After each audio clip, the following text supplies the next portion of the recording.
You know sequels always suck, right? You say that every time. I know. Every time. This one we're going to do. Welcome back, dude. Well, thank you. Glad to be here. You know, I was out at Aegis the other day and I poked my head into your office and you weren't there. What happened? Where'd you go? Decided to resign, take a year off, and I traveled, played as much golf as I could, and then I was like, yeah, it's too much fun, so I started another company. What was the travel stuff you did? Because that's so. Just step back real quick. That's one of the things that I've run around and preached since kind of getting fired and not doing anything for a while just because of COVID. Having true time off is a real blessing in terms of personally, but I also believe professionally, because I was thinking much clearer about things 2 weeks after being fired, going, why were we doing things this way? Just because NCAP did that, NGP did it this way. And so I tell people, if there's a policy I could put in place, I don't know if it's every 2 years, every 3 years, or whatever, but literally give people 90 days off where they don't even have to read emails. They truly are gone.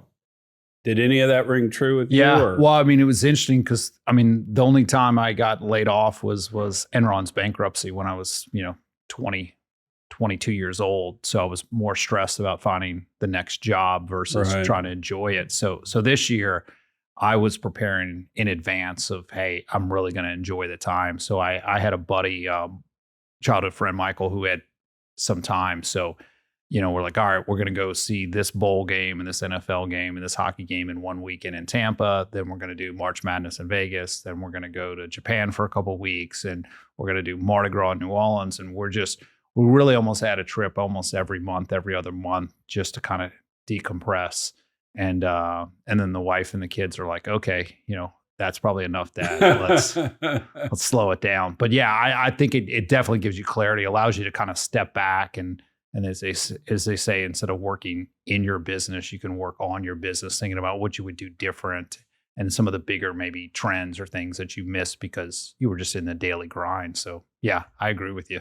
So I've told this story before, but I do think it bears repeating. When my mom got a hip replacement surgery, I went and saw her the next day. I go, how you doing? She's like, well, I was splayed open. So I hurt. But the chronic arthritis that I had in my hip is now gone. And she goes, I had no idea how debilitating that was. Just and I kind of view that the same way as stress. And so when you truly do get that moment of enjoying, I literally have no responsibility except for my family and my kids. I think stress and day-to-day grind can be very debilitating. So yeah, I recommend everybody be stress-free. There we go. Oh, cool. So now what are you doing now? Tell me about the new company. Yeah. So in late 24, I announced the firm Emissions Experts. Very similar to what I was previously doing, essentially advisory and brokerage, kind of on environmental credits. So built a small little team, got an office, and we're off and running. A lot of people, asked when I was coming back, and when I announced it, was able to kind of be busier than I wanted to the first month or two, but we're finally settled in there, but mostly focusing on, carbon trading, brokerage, emission reduction credits, which we'll get into a little bit in the Houston area, low carbon fuel standards, renewable energy certificates, kind of all the environmental programs, which typically only grow year by year in this country. So, yeah. So walk me through some of that, because I don't think I understand any of that and probably haven't talked about it since the last time you were on the podcast, but let's drill down into one of those. Yeah. So last time we focused kind of on the California cap and trade program. I think this time let's talk about the emission reduction credit program, which is nationwide in non-attainment areas. So what that means is the EPA, federal government, they have monitors with the states and they determine if your levels meet the ozone standards. And basically it's NOx and VOC, during high temperatures form ozone. And so if your area doesn't meet the standards, then the EPA says you're in non-attainment. and your state agency, like the Texas Commission on Environmental Quality, puts together a program that says, okay, Houston, Dallas, Fort Worth, now San Antonio, El Paso, you don't meet the federal air quality standards. So we need to put a program that kind of limits and kind of sets a strategy to get back in attainment. So Houston, for example, it's eight county area. So it's Harris County, where we're in Houston, and the 7 adjacent counties. If you want to build a chemical plant, power plant, midstream tanks, terminals, et cetera, you basically have to buy these emission reduction credits in order to get your air permit to emit NOx and VOC. And the only way to get those credits is you have to buy them. And the way they get issued is from someone who's permanently stopped emitting in the area. So that's kind of where the opportunity comes. So is comes. it kind of a time zero? There's so much in the way of emissions. Everybody gets the credits. And is it a baseline? So the program started, in the late 90s, and if you were grandfathered in with your existing facilities, and then when you shut down, you then could start generating credits. So there was no credits that existed when the program started. And so that kind of built up what's known as the ERC, or Emission Reduction Credit Registry. And then companies that came in to do projects that exceeded, it's currently 25 tons of NOx and VOC. So most of these projects are $100 million or plus in size. So there's fewer buyers, but there's a lot of entities that could generate these credits upon shutdown. So if you're an oil and gas operator producing a gas well 10, 20 years, reaches the end of its economic life, you can go ahead, shut it in, plug the well, and then you might have been emitting 5 tons of VOC. You then can go through this process with the TCEQ. That's where we help the clients kind of figure out what their emissions were, typically work with their permit consultant, submit everything to the TCEQ, go back and forth, and then ultimately that company would be issued 5 tons of VOC emission reduction credits, which you then could then sell to a big chemical power midstream company. That never crossed my desk when I was at Kane Anderson's, or are there just tons of these that aren't taken advantage of? Well, one of the reasons is up until, probably 2010, the average price per ton was $5,000 a ton for VOC. So if you only had 5 tons, you might get $25,000, but you got to pay your air permit consultant. You have to pay your broker. Lawyers. Yeah. Typically you don't. Yeah. And because of that, there was very little in it. But we ran out of credits essentially in 2011. A lot of credits, they expire. So that adds a lot of volatility. These credits, it used to be when they got issued or from the date of the shutdown, they were good for 10 years to apply to another air permit. Now it's 5 years. So there's always credits expiring every year just based on the natural cycle of them being issued. So in 2010, we essentially got down to like 60 tons of VOC total. And that was a total in the whole universe. And, it was a big chemical or refinery that wanted to build, and they were going to spend billions and didn't have enough credits. So the next trade was 125,000 a ton. So we jumped from 5,000, was like a 10-year average, to 125,000.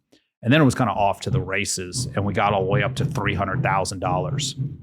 But we were calling people and saying, hey, you're manufacturing marble. Can you shut down your equipment or just move out of the non-attainment area, and we can give you $250,000 a ton. You have 5 tons. And the guy's like, you'll give me $1.25 million if I stop. And the answer is yes, because that's crazy. These other guys. So yeah, so it's a great program, especially for the small to mid-sized guys, but most people didn't know about it, especially because prices were never warranted. But because prices have gotten so high, it's getting more attention. But a lot of these companies, they turn in their permit by rule, get their air permit to emit 8 tons. They didn't have to buy any credits. They operate 20, 30 years. And then when they shut down, nobody internally even knows that this program exists because they didn't have to buy anything, the small to mid-sized guys. So that's why, education is a huge thing on this topic, because most of the guys don't even realize it, except for folks like myself trying to call them and saying, hey, if you shut down, you have 24 months from your date of last production or when the equipment last ran in order to apply for these. Otherwise, you forfeit the right. So who else might be emitting in terms of like not actual names, but types of businesses? Yeah. I mean, so glass manufacturing, cement companies, obviously the guys with tanks and terminals, LNG facilities, Okay. power companies. I mean, really anybody that's consuming natural gas on site for equipment that they're running, is likely, generating some NOx or VOC. And cattle's not emissions. No, it's figure that one out. We can go make some money. Well, it's the old greenhouse gas. I don't know if you've seen it where they put a burp mask on the cow to try to capture it before it releases. But right. So that's really, and then they did expand it in 2017, which became interesting because before you had to be what's called a point source, which meant you emitted more than 10 tons per year. And you calculated those emissions and submitted your annual emissions report to the TCQ. But because we got low on credits, hence we ran up to that 300,000 a ton, the TCQ said we'll now allow what's called mobile sources. So that's below 10 tons as well as, that's area sources as well as mobile sources. So we've not really had much luck generating credits from mobile sources, but, tugboats in the ship channel, could qualify. Okay. It's much harder in that arena, but yeah, the small oil and gas operators pre-2017, one of the reasons maybe you never discussed it was because they couldn't generate these credits because they weren't over 10 tons. Right. And they weren't in the SIP, which was the state implementation plan for the TCQ. So now anybody that really emits and has a permit can generate credits, and it's as little as 1/10 of a ton. But typically, you got to be at least 1 or 2 tons to kind of make it economic.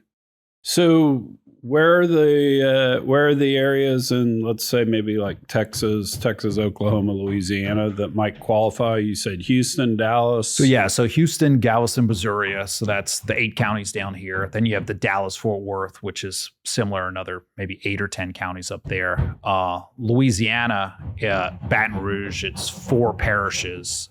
They're currently in attainment. They just made it barely, and the state decided to keep the ERC program in place as opposed to kind of abolishing it. And then if they went back in non-attainment, then they'd have to recreate the program. So Baton Rouge, Houston, Dallas-Fort Worth, as well as San Antonio, just Bexar County just went non-attainment.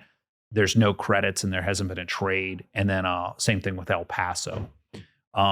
What's interesting in Dallas, it's an area where a lot of data centers are looking at. Right.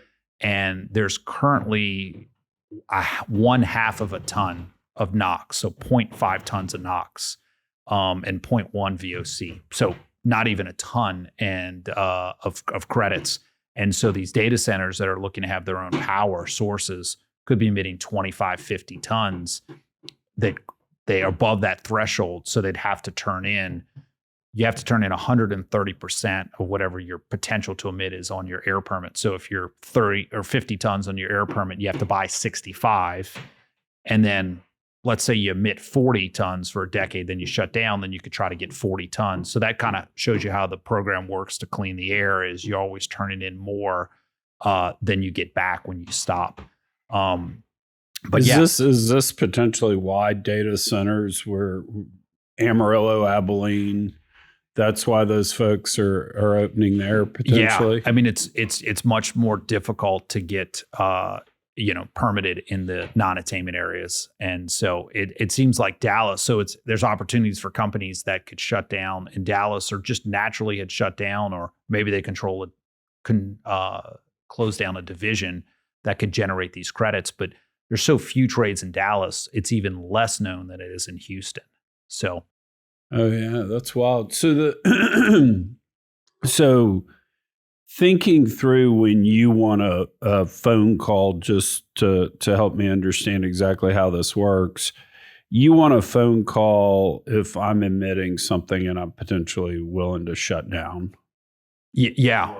And or install control technology, or you're doing a process change that, you were burning oil, now you're burning natural gas, and so you're cleaner. So anything that permanently reduces emissions, or you're just retiring some old equipment on a site that you can remove out of your permit. So yeah, and you're located in one of these non-attainment counties. And Austin's not on the list? No, and that's partially just because they don't have the ship channel. They don't It's have all structure. high tech. They don't have the Yeah. big emissions. There's no big refineries, in the center of Austin. So Yeah. so yeah, Gotcha. they meet as of today, they meet the air quality standards. But the EPA revisits that, supposedly every 5 years on average. There's a 2008 standard, there's a 2015 standard, and so it does get lowered. So the more it lowers, the more counties and areas that it could bring in. But like Beaumont Port Arthur used to be non-attainment, but then when they shut down a lot of those paper and pulper mills back in the 2000s, air quality improved. So now it's in attainment. So you build the same facility in Port Arthur, no credits needed. Corpus Christi, no credits needed. You build it in Houston, you might need to spend $10-20 million to buy credits in order to get your air permit. So do you have to be ultimately an end user to buy the credits, or do financial people traffic in them? So no restrictions in Texas and in Louisiana and California, most of the states. New Jersey does have a requirement that you have to be a permit holder to purchase the credits. But yeah, here in Texas and Louisiana, anybody can take title. But because it's such a niche market, it's so small, we have very few trading firms that are in the space. Yeah. Which could be an opportunity. Yes. But yeah. So what's maybe a sneaky example of something for people to think through that are listening, to have things? I mean, does potentially West Texas pop up on this? And so every oil and gas operator out there needs to be aware of this, so they're potentially planning for this? Or yeah, as of now, they're comfortable below the standard. And I'm guessing under this administration, the EPA, it's probably not going to be on the top of their list to lower, the standard from 2015 standards, which is currently at 70 parts per billion, and the 2008 standards at 75. So, but I think there was a comment like, Yellowstone, National Park. I think it's like, it's in the high 50s as far as, those parts per billion. And so you figure there's no industry, very minor amount of cars, you're just a forest. So you just have this natural background of this. So as you lower Old it. Yellers just out there. So they're in attainment, but it's like we're at 70. So if they talk about if you go into the 60s, if you get down to 60, I mean, majority of the country would be triggered. So Yeah. it's certainly possible, but as of now, it's really just the population centers, most of California, and other parts of the country, but it's mostly where the population is and industry.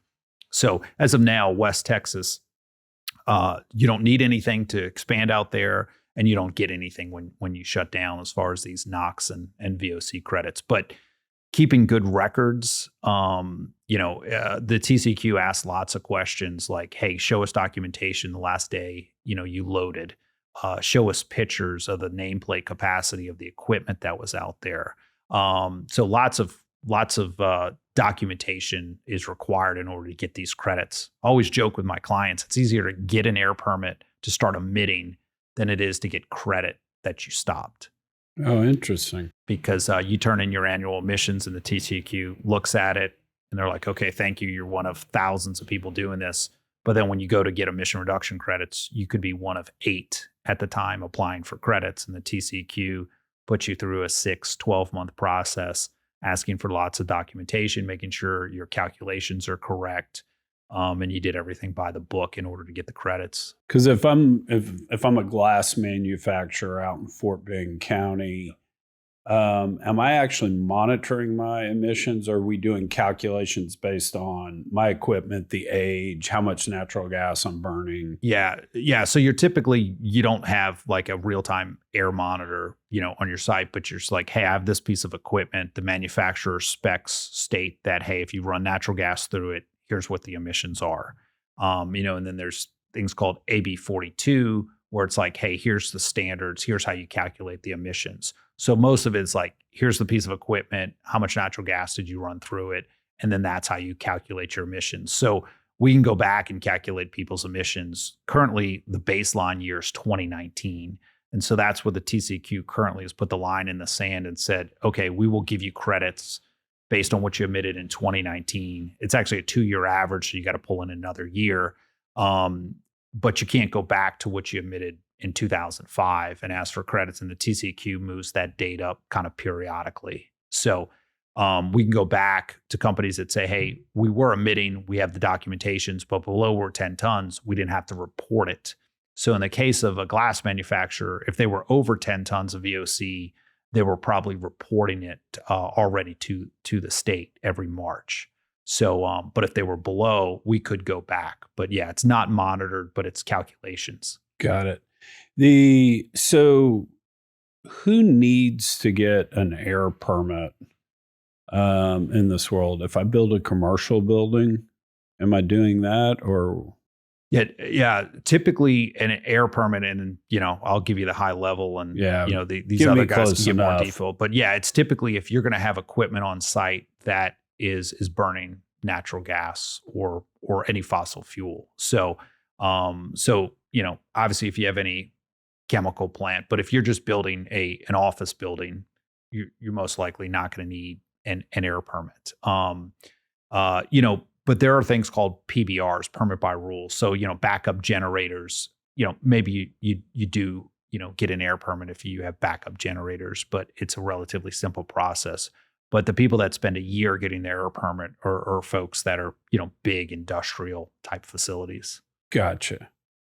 The and transfer of the permit or transfer of the credits, pretty easy, pretty standard documentation, or is that a whole can of worms? Yeah. So the TCQ manages the program, and so everyone that holds title to credits has an account, and then they've really upgraded their system. It used to be paper. Now it's through a system called Steers. You can just submit the transfer, and it's done almost in real time. So the transfer process is pretty easy. These are all OTC or over-the-counter contracts. There's no futures trading on this, so we're not trading on ICE or the NYMEX, but we're trading just good old over-the-counter, negotiating a purchase and sale agreement. There's a good industry standard contract we've used for a couple decades now. But yeah, once that's agreed, typically transfer happens on the TCQ's website. All prices in Texas are reported. Same thing in California, but states like Louisiana does not require. So Texas, you do have historical information on pricing, which is helpful, to add transparency and more trading. But a transaction, once the credits are issued, you could sign a contract, agree to terms. Broker typically sends out a broker confirmation. Industry standard contract gets reviewed. Let's say that takes a week or two, then you could transfer, and then payments typically 3 business days later. So you could transfer these things relatively quickly once they're issued. Do banks lend on that? Have we gotten to that point, or is it still infrequent enough that this happens? And I'm actually wondering what the use case would be for financing the sale of your credits, but yeah, I mean, it gets really interesting because there's an expiration date on these credits. It's hard to say, hey, this is an asset on the books, because if the 5-year clock goes out, then they're worth zero. So I've not seen too many people able to go to a bank and say, hey, give me value on these credits that are going to explode in 2 years, but I promise I'll pay back the loan before those 2 years are up, right. Or I'll monetize the credits.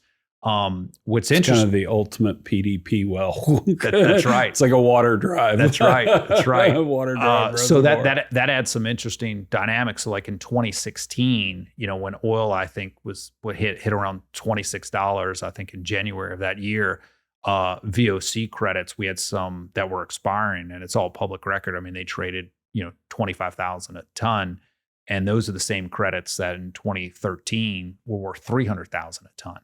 So, the local economy, energy economy really determines. So I love when people are like, "Oh, oil's volatile." And I was like, "Oh, did you move, 400% on one trade?"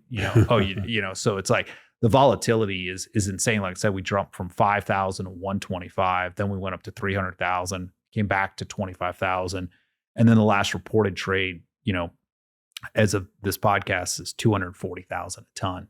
So the bid ask are certainly wide. Most of the time, the things only trade when there's a buyer. But now we're also at a 13-year low on supplier credits, hence just good old supply demand, why prices are high. So it's, sometimes the other thing asks like who should call. It's like, well, if anybody has a project in the area that's going to be above, these 25 tons of emissions for NOx and VOC, you're going to be in this program in order to get your air permit. And so you need to have this in place, 120 days before you start operating.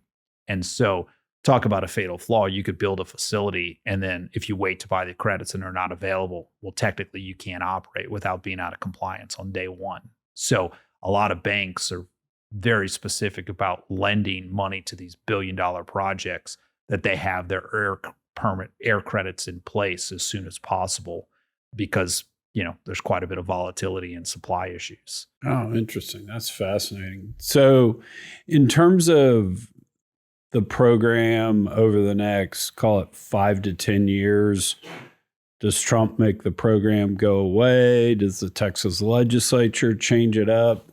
Do you have any thoughts there if I'm forcing you to look into a crystal ball? Yeah. This started with the 1990 Clean Air Act.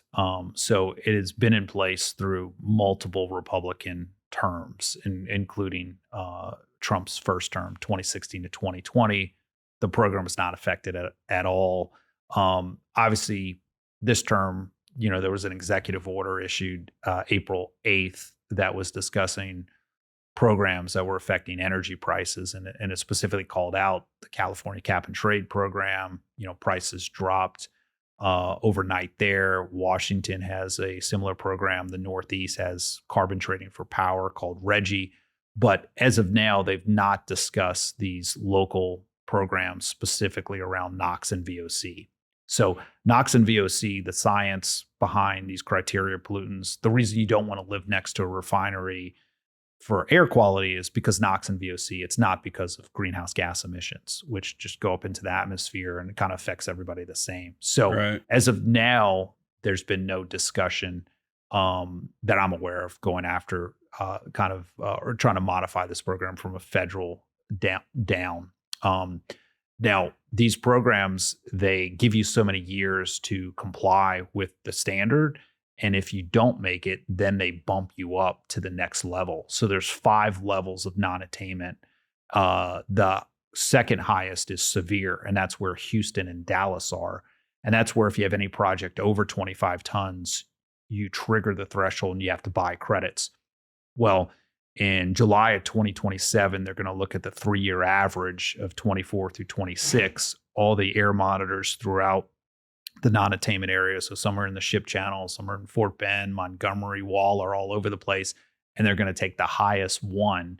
And if that's at 76 or higher, you're going to say, okay, you're still in non-attainment under severe. You've had your chance. Now you're going to extreme. And the big thing is the offset ratio increases from, instead of giving 130% to get your 100% your permit, now you'd have to give 150%. So demand increases by about 18% immediately on just the same project buying after that change. And also the threshold drops. Will you be grandfathered in? I mean, only if your air permit is issued. Okay. So operating facilities, no problem. It's just people getting air permits going forward. So new projects. Yeah. And then also the threshold gets lowered from 25 to 10. So the amount of projects, especially like midstream companies, do between 10 and 25 is a lot. Like 24.9, it's a magical number. The amount of people that's what they decide to emit in their air permit because they below 25. So it's going to bring in a lot more projects, Right. starting potentially July of 27, which would probably take effect in January of 2028. So that's where prices, supply could even be tighter depending on. Who's somebody, describe it, be as generic as you want, but Yep. who's somebody that's emitting 10 versus like 25? It's Yeah. I mean, so a lot of a these gathering system with 200 wells. I mean, just something I can't wrap my head around. Yeah, that. I mean, so a lot of these, sites that have, just a handful of wells, a compression system, a dehy, a boiler, a heater, how many wells feed into that? I mean, it can vary, but it doesn't have to be too big of an operation. I mean, there's companies that you've never heard of that are emitting 6, 7, 10 tons every single year, and they've been doing that for 20 years. So and those are the people that are kind of the greatest to take advantage of this because it's like, hey, they reached the natural economic life of that well. And so they're going to go ahead and plug it anyway. And it's like, some of these plugging costs $50,000, $100,000. They might be able to get $500,000 or even $1 million from selling these credits that more than justifies paying for the plugging. So what's interesting, and I haven't seen it too much in place, it's like, is there a play to look at buying wells that will generate more credits than potentially has oil left in them? We need to go work Can you on buy that. them? Yeah, you and I need to kill some brain cells, maybe over a bottle of wine or two, build a little calculator Yeah. on what that would look at. Because if you think about it, Houston, Harris County, Fort Bend County, the shale revolution kind of passed it by because there wasn't any shale. It's old conventional type stuff. Most of it's water drive type stuff that is late in life and been ignored since the early 2000s. So Yeah. there's a lot of that stuff. Yeah. I mean, so right now, the only requirements, it had to be producing in 2019, and then it had to have produced within the last 24 months of when you apply for the banking application. And outside of that, you just have to show all the documents and prove that you were emitting, VOC or NOx in the area. So those are the more interesting plays because, I spent my whole career going, we can't buy that shit. That's horrible. Now we want to go find it. Shut it in. yeah. Yeah. And I mean, there's also, outside of the Houston area, there's discussions around, greenhouse gas. So you can earn carbon offsets from plugging orphaned wells. The industry was trying to get abandoned and orphaned, but they were getting, I think, a little too broad with the definition of abandoned that the American Carbon Registry said we'll only give orphan. So, someone called me once. They're like, "Hey, we're startup PE backed. We're going to be flying drones over these wells to try to take readings to determine which ones are leaking the worst methane, and then we're going to go plug those and then go get carbon offsets and then sell that to, tech Microsoft, companies, whoever the case may want to offset. So all of a sudden, wells, which were always considered a liability for decades, now under the right circumstances, they could be, revenue positive, under the right circumstances. Yeah, that's fascinating to think about, and it never ceases to amaze me how wherever we are in the life cycle, an oil and gas company will figure out how to make some money. I mean, now we're like, oh, we emitted stuff when you burned hydrocarbon. We'll capture it and put it back in the ground for you. Don't worry about it. Right. That's interesting. So what else out in kind of what I'll call environmental world, carbon credit, emission stuff? What else do we need to be thinking about these days? Yeah, that's cool. That's fascinating. I'm still too lazy, I think, to actually go do something, but I'd love to be on the board of a company if that's what we're doing. Yeah, I mean, you We could buy old wells. you could throw the parties for the board and the Perfect. company. I would imagine you'd do well in Yeah, that I do role. that. Yeah. Oh, I'm great in a board meeting. I sound all pompous and wave my arms around a bit and all. One of the other areas we're seeing a lot of growth is around renewable fuels. Landfills,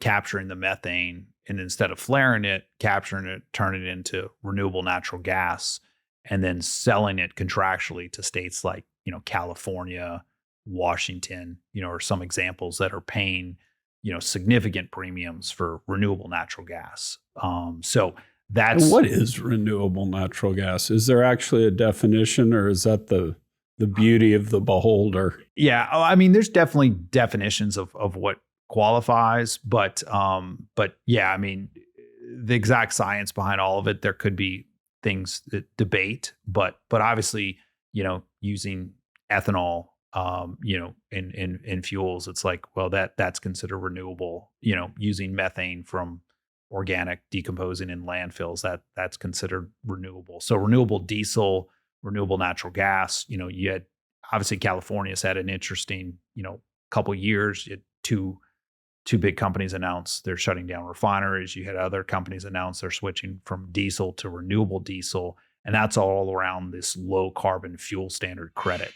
So, California is telling its fuel suppliers, hey, you could sell gasoline and diesel all you want, but you're going to then need to be able to either sell some renewable diesel or renewable natural gas, or, take a cattle farm. You take the methane from all the cows, and then you could turn that into renewable natural gas.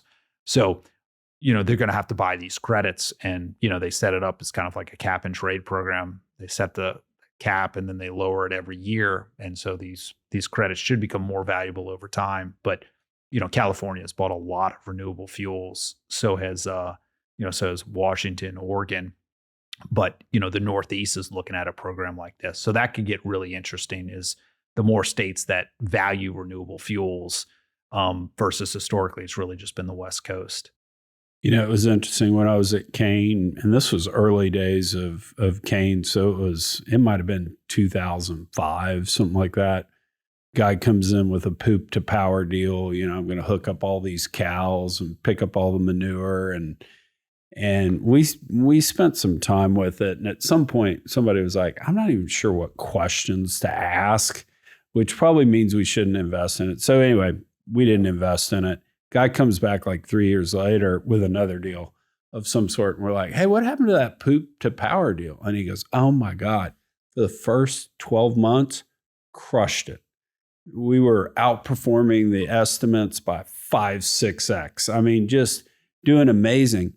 And then El Nino happened, and it changed the weather patterns in Southern California. So we got way more rainfall, changed the composition of the grass, so their poop wasn't the same, and our machines didn't work. And we were kind of like, we would not have asked that question. Wouldn't have thought of it. Yeah. Can your machines handle all types of manure? That's a good question. I wouldn't have thought that one. But no, that's interesting on the renewable fuels. Has there been any movement? Because I've always said, ultimately, kind of like what we did with organics in food. Hey, you want these standards, and I know there are no organic standards, but generally speaking, it's supposed to be healthier, and you pay more for it.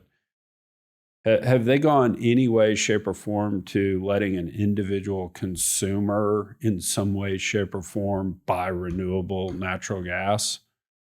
Has anything like that? I've always thought the oil and gas companies, because you literally have a pump right there where somebody can make a decision, and whether it's, hey, buy this gasoline, it costs more, but it's better for the environment. I just haven't seen anything like that. Yeah. I mean, obviously you have, certain vehicles, like in California, a lot of the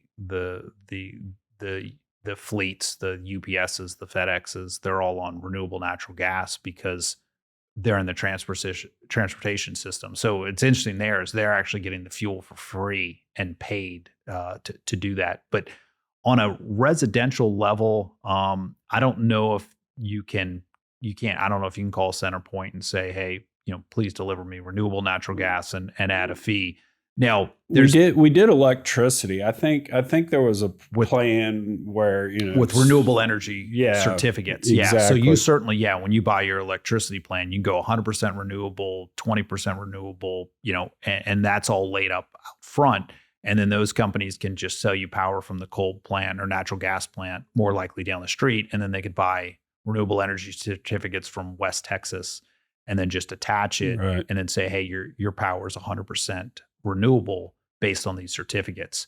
So, depending on how you calculate, you could calculate what the carbon emissions are associated with regular natural gas versus renewable natural gas. And you could kind of bundle it together with her certificate. But I think there's more work. I know the UK was talking about everybody having a carbon footprint, associated with themselves. And then maybe you can then sell some of your excess to someone else who values it more. But we haven't seen the calculations or methodology get down to the individual level, but it's probably coming. Depends how long. Part of me says, we're too lazy as an industry potentially to do that. The other half of me says is the industry said, man, if we can make some money doing that, we would in a heartbeat. We just don't think people will pay for it. Yeah.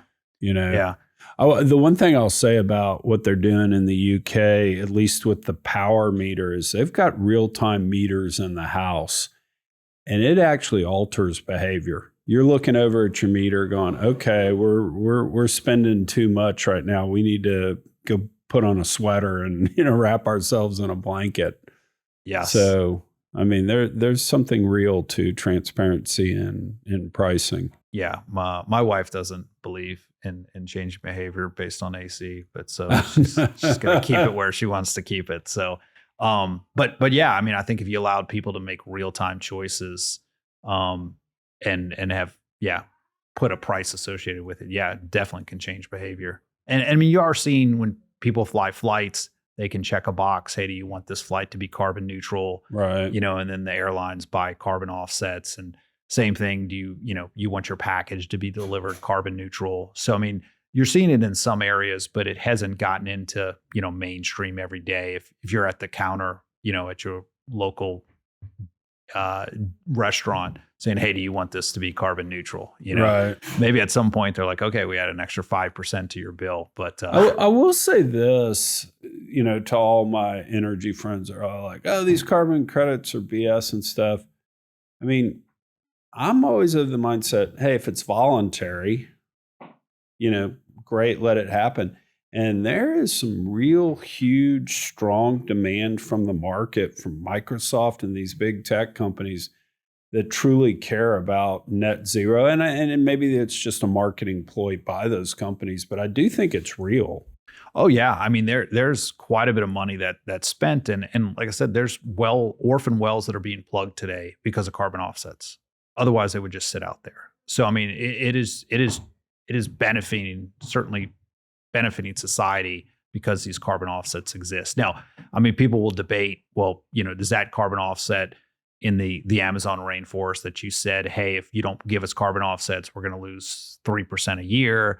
And then the one next door, they only had 0.3 loss over the same period of time. And you're like, well, did that really justify the carbon offset? And there was, a bunch of articles written about that. But, plugging a orphan well, I don't think anybody can argue with the science. That's good for the environment and probably just good for society as a whole. And that's being driven by people who will pay for those carbon offsets. And I mean, the demand is there. I mean, I got off the phone yesterday with someone saying, hey, can I earn money by plugging these wells? How can I get carbon revenue? So there potentially could be more supply than there are buyers. But, as we continue to shift toward valuing that, then yeah, there's certain ways you can get real concrete results. Yeah, because I don't know how big I am on greenhouse gases and whether I care that much. Hate to say that. YouTube's probably going to yank down our video now, but I am pretty adamant that we need to get rid of pollution. Yeah, I mean, pollution's a bad thing, and I'm probably this has been Colin's big thing. And I think he's got me roped in, and I'm starting to believe. And the plastics is a bad thing too. Yeah. Yeah. Yeah. Colin and I were actually at a conference out in California last week, and they showed a picture from a refinery, in east of LA, looking out toward inland toward the mountains, and they're like, you wouldn't have been able to see the mountains 30 years earlier. Yeah. So I mean, there's no doubt, especially going after the NOx and VOC, which we talked about earlier, these emission reduction credits. I mean, they make meaningful differences. I mean, Houston has done a tremendous job of where it was, 25 years ago versus where they are. And it's, mainly due to this program. Yeah. Cool.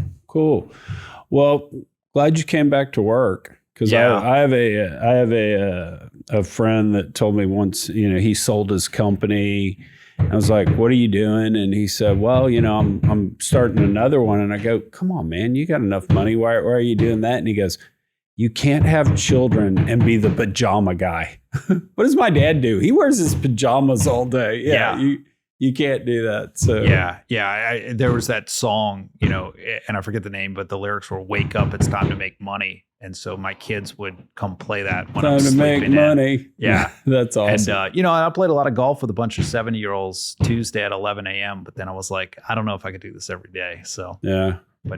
I was willing to try. I gave it a good run there. Colin's got me out selling enterprise AI software. We're going to change the name of the podcast to Chuck Yates Has a Job, because I feel like he's actually got me working. So yes, yeah, I was seeing Collide AI. I was looking at some of the stuff that you guys are doing. That sounds exciting. Yeah, no, it's kind of crazy. It's every technology out there, right? We always overestimate it in the short term, but then wildly underestimate it in the long term. And so I think we're seeing that with AI. You walk in and people are like, can it tell me where to drill my well? And it's like, well, no, I'd charge you a lot more if I could, but it wouldn't surprise me if in 3 years it's telling you where to space, how to drill, et cetera. It's crazy how fast it's moving.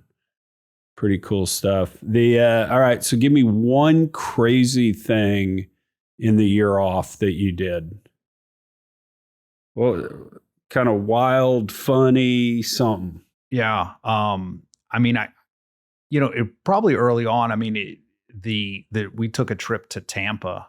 I went to LSU. So LSU had a college football bowl game on Saturday in Tampa. And then Sunday, the New Orleans Saints played in the same stadium 24 hours later. So me and my buddy, and it was New Year's as well. So, you got New Year's Eve, you got the LSU players hanging out at the hotels, which was all great. And then the added bonus, we're like, oh, wait, the Tampa Bay Lightning is 200 yards from our hotel. They have a game on New Year's. So me and my buddy were like, oh, let's see if we can get tickets. Who knows if there's a chance. So we randomly just buy tickets off of StubHub. We end up second row, center ice. And we get in like after tip off, waiting for the tickets to be downloaded. Get in and the woman's like, oh, did you buy tickets from our friends? Like, yeah. And she's like, these are club seats, right? We're like, no. She's like, yeah, first 2 rows, you can go to the clubs and it's all you can drink, all you can eat. And it's New Year's. So we go up there and it's like $150 ticket turned out to be one of the best spends that we ever had. So we caught 3 major sporting events of all teams we were interested in within like a 30-hour period. And it's like, I don't know if we could ever pull this off again in another location. You couldn't do that if you wanted to. Yeah, but the Saints and LSU playing in the same stadium back to back. So that was great. And then of course, just hanging around Japan and eating all the food that we've never seen before was a great time as well. Yeah. So. Oh, that's awesome. Japan's totally on the bucket list. My eldest child, Charlie, has always been my traveler. So she's been to China multiple times, Japan multiple times. Like my credit card has seen more of the world than I have. And she raves about Tokyo and Japan. She really likes that. I'd love to go do that. Yeah. Highly recommend. So how do people get in touch with you? Yeah. So emissionsexperts.com, Mike Taylor on LinkedIn, two good places. But yeah, any companies that, kind of are emitting in non-attainment areas, plus on the demand side, any companies that are going to permit, they should talk sooner than later, because this is getting more expensive and supply is dropping could be a fatal flaw if you don't plan ahead. So yeah, and then it sounds like we'll have our calculator soon in terms of here's a typical P&A well in terms of what it'll be worth if you shut it in. Yeah. So yeah. we'll have that. We'll co-brand that. All right. Sounds Perfect. good. Thanks for coming on, dude. Yeah. Thanks for having me again, Chuck. Appreciate it.